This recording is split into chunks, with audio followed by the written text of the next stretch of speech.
Hi, నా పేరు Vinod and welcome to my channel muscle matrix. So fat loss calculation మెథడ్లో నేను ఫాలో అయ్యే మెథడ్స్ ఈ మూడు. ఒకటి బాడీ కంపోజిషన్ అనాలిసిస్. ఇది స్ట్రైట్ ఫార్వర్డ్. మీరు ఏదైనా జిమ్కి వెళ్ళొచ్చు, అక్కడ ఈ బాడీ అనలైజ్ మిషన్ ఉంటుంది, మీ బాడీ మీరు అనలైజ్ చేసుకోవచ్చు. సో ఎన్ని కేజీల ఫ్యాట్ని మీరు కంట్రోల్ చేయాలని చెప్పి వాల్యూ స్ట్రైట్ ఫార్వర్డ్ ఇక్కడ ఇచ్చుంటుంది, అది మీరు ఆ రిపోర్ట్లో కూడా చూడొచ్చు. సెకండ్ వచ్చేటప్పటికి waste hip ratio. So waste hip రేషియోలో వచ్చేటప్పటికి నా వేస్ట్ సైజ్ ఇన్ సెంటీమీటర్స్, అదేవిధంగా హైట్ ఇన్ సెంటీమీటర్స్తో క్యాలిక్యులేట్ చేసుకోవాలి. ఇక్కడ వచ్చేసి నా వేస్ట్ ఇన్ సెంటీమీటర్స్ వచ్చేసి 100, సో నా హైట్ 172. ఈ రెండు కన్నా నేను క్యాలిక్యులేషన్ చేశానంటే 0.58 వస్తుంది వాల్యూ.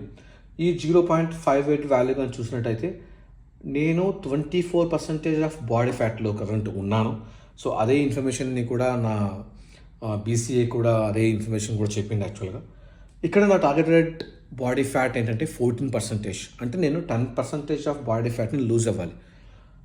నా weight 79 kgs into 10% of body fat నేను లూజ్ అవ్వాలంటే నేను లూజ్ అవ్వాల్సిన ఫ్యాట్ ఇన్ కేజీస్ 7.9 kgs. అదే మూడో రూల్లో వచ్చేటప్పటికి ఏమవుతుందంటే ఇక్కడ బాడీ వెయిట్ ఇంటూ 0.1, 10% రూల్ అంటారు.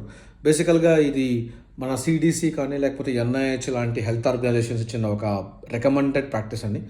5 to 10% ఆఫ్ వెయిట్ లాస్ కానీ బాడీ ఫ్యాట్ కానీ మీరు కానీ తగ్గించుకోగలిగితే, సో ఎలాంటి హెల్త్ ఇష్యూస్ రాకుండా, లైక్ ఇన్సులిన్ రెసిస్టెన్స్ కానీ, డయాబెటీస్ కానీ, కొలెస్ట్రాల్ లేకుండా హెల్తీగా ఉంటారని చెప్పిన ఇచ్చిన వాల్యూని మనం ఇక్కడ యూస్ చేస్తున్నాం.